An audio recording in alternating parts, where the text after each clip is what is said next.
moment, and it is Hans Niemann, the birthday boy, and he's joining us after an incredible performance in the plains. Hans, first of all, a very, very happy birthday. A huge congratulations to you. And I mean, what a birthday to have. You've qualified to Vegas. Just tell us, what does this mean for you, this moment? Yeah, no, it could not have been written any better. It's like, it feels like a script. But sometimes my life feels like a script. So that's the only way that you can understand certain things that happen. But yeah, no, I after I lost his first game, I was so sad. I was like, "There's no way I'm going to lose on my birthday. Like, that would be so depressing."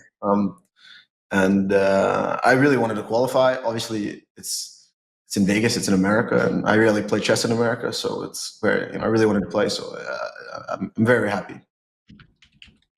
And yeah, Hans, many congratulations and happy birthday. What did you feel was the most critical moment of the day? Was it after that first loss? What was kind of the highlight for you?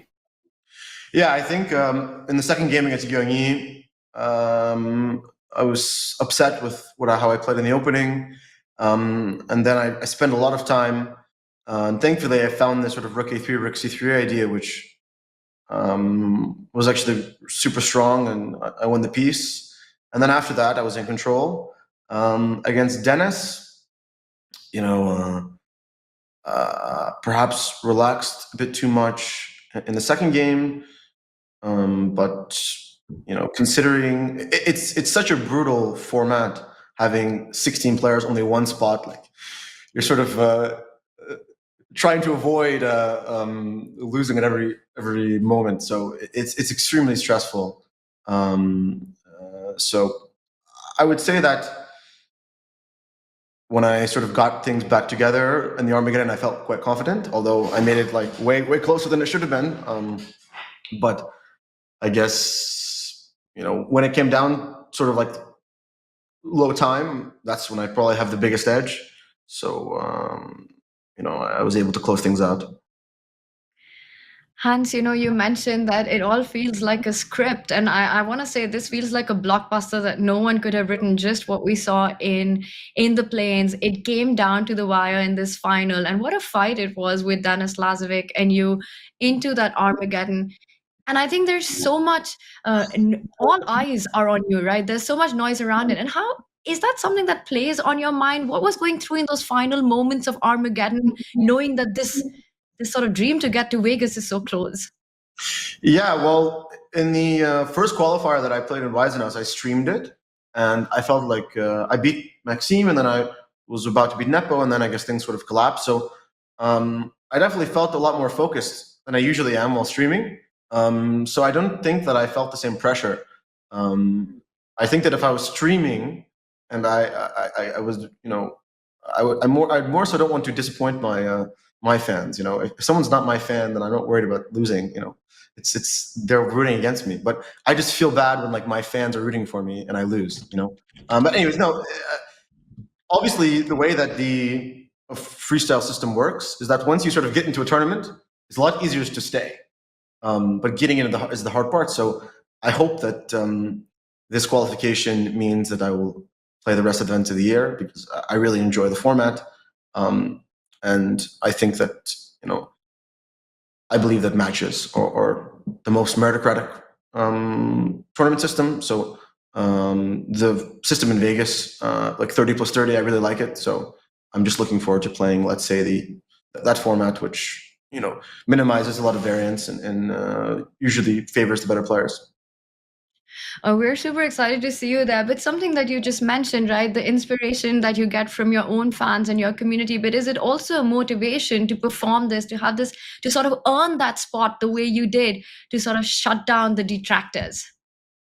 Well, yeah, it's obviously nice to qualify. It's a brutal qualifier. You have so many strong players. And when you only have 2 games in a knockout, one mistake and it's over, right? So you're playing 4 matches, and if you let up for one moment, it's so difficult. Like, if I had, it would be nice if we had a shorter time control with 4 games. Then I'd be less stressed because this took a lot out of me. I don't know how I'm going to celebrate my birthday. I never really celebrate my birthday, but now I just have to. I don't think I'm gonna have any energy. think I'm going to cancel my birthday party and just sleep. You know, I have no energy left. And Hans, you mentioned that it felt scripted, it felt destined, written in the stars. What are you looking forward to most specifically about being in Vegas? Well, I'm looking forward to playing chess on American soil. I usually have to travel to these obscure places. You know, the recent invitations that I've got. I played 2 tournaments in Moscow, which is quite a haul away. You know, and then the Grand Swiss and the World Cup are in like India, and so I'm just looking forward to playing a tournament that doesn't require 20 hours of travel and jet lag. And also, I haven't been to Vegas since I turned 21, now 22, and I've actually been playing there since I was 9. So there are a lot of great childhood memories of playing tournaments in Vegas. So I'm sure that will be very nostalgic. It's awesome. Well, we've got some chat questions for you, Hans. But before we get that, you mentioned India. Are you coming to India anytime soon? Well, I suppose the World Cup is in India. I think they said it might be in Goa, but obviously that I'll play. Any tournament invitations I will take. I'm not the pickiest person. And Hans, everyone's looking forward to you being in Vegas, of course. Are we allowed to ask? You missed the last opportunity in Paris. What the reasoning was there, or is that something that's it's not going to be disclosed for now? Well, I really wanted to play in Paris. I'm sure more than anyone wanted me to be there, but you know, I wasn't there, and that's unfortunate. But I do think that the relationship with freestyle, no ill will towards them. I'm a huge fan of the tour and hope to participate in all the events to come. Mm-hmm. And you know, one of the cool things in freestyle, Hans, that we have in the Grand Slam is that the players, they all sort of analyze these positions together when they're revealed. And we've got a chat question around that, a really fun one. It's Mark Nasa, who wants to know that in Vegas, who will be the players that you will choose to analyze the position before the start of the game? Well, I've in preparation for this knockout, I analyzed all of the rapid games in the past tournaments and like the in-person events and the qualifiers. And I found that a lot of players who analyze together, they just make the same mistakes. So they're just the people. A lot of times you'll see, if you see 3 games go the same way, to me, it actually, I don't really, to me, it makes it theoretical because people are looking up at the ceiling, they can see the games, and then they're all playing the same thing. So I would prefer to analyze alone, to be honest, because when you look at some of the rounds, you'll see 3 players play the same thing that's just bad. Okay, there are exceptions, of course, but I probably will just be alone. But if I had to choose, probably my best friend Hikar, and biggest fan. Love that. Hans, tell me one more thing, right? You've often spoken about how much an opportunity to play against the very best in the world, how much that means to you, and how hungry you are for that, and how much you try and strive for that. And in Vegas, you're going to have all of them there, right? Including Magnus, Hikaru, Arjun, Fabi, Norderbeck, just name them and they're there. What does that mean for you, just having that finally that moment to prove everything that you wanted to well, not just your fans, but also people who've got maybe not the best things to say? Well, you know, today the chess spoke for itself, and I'm sure the same will happen there. And I wouldn't say that my lack of opportunity to play the top players has not been a result of my chess skill. Since the Singfield Cup, I haven't really played a single super tournament. I've had invitations revoked by numerous tournaments after being invited. So, you know, I don't want to use this moment to discuss negative things, but I would say that in the time that I have not had the opportunities, I have been working extremely hard and remained ready for the chance. And now the chance has come, and I intend on showing my best, and hopefully that will lead to more opportunities. But again, there's no excuse for anything. If I'm not invited to a single tournament, that does not affect how well I play. So I should be able to play my best chess regardless, and that is my intention. And that mindset has helped me weather certain storms. And Hans, another fun question this time from our chat. This is from Normal at Super, and asking if you could beat your hero, Bobby Fischer, at his peak. I'm far from that. It's insulting to Fischer to compare my current level to his peak. Fair enough. Just checking. Well, No, it's just I come on. It's I have a long way to go. I love that attitude and the mindset that you also mentioned for Vegas, Hans. And we've got one more question that I want to bring up, and it's about this final game, right, on which so much was on the line, the Armageddon, where you went for this bid under 4 minutes.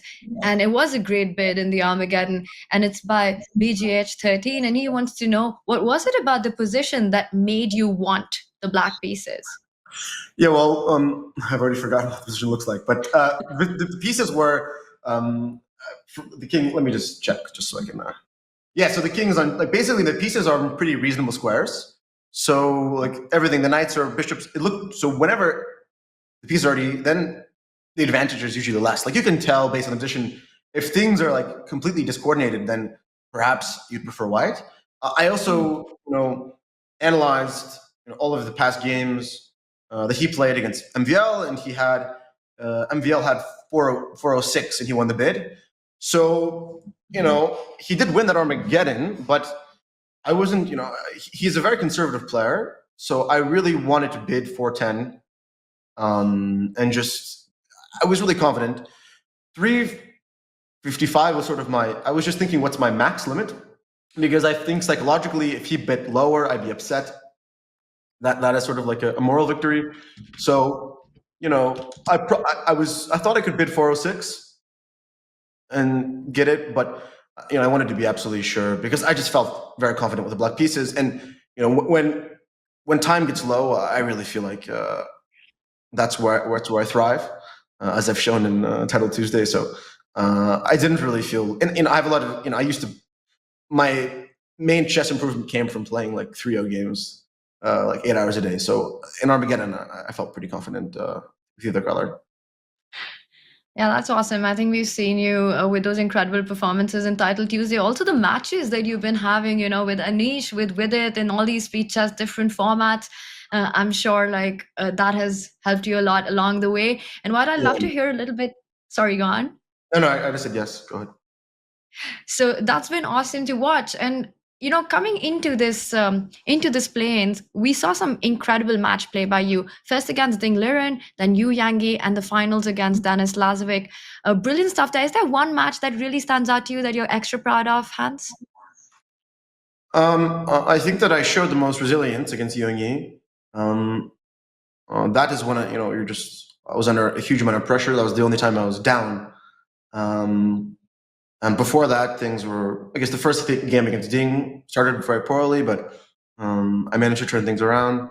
I think that just at that point, I lost just very, very stupid way. So it would have been very easy to tilt. So I would say that just the thing is that I also analyzed all of Yangi's games, and he was struggling to convert when he was up. If you look at his match against Kratzev, he won a game, and he was then losing it at the opening. So in 960, you can't really prepare openings, but you can look at all your opponent's games and glean their, let's say, psychological habits or weaknesses or tendencies. And you really, sort of took the best from that. Hans, I have to say, I think so much of our chat and so many people were rooting for you, wanted to see you in Vegas. Before you go, what would you like to say to your fans? Well, thank you for the support. I hope you'll become grandmasters, because I call my fans future grandmasters. So you should play chess. It's great. It's a great game. Great advice there. Come to Vegas, I guess. I don't know. I'm sure tickets are selling out as we speak. I think with you in, they're going to sell out even more. So Hans, one more time, happy birthday and a big congratulations. Thank you. Bye. Happy birthday. Ooh.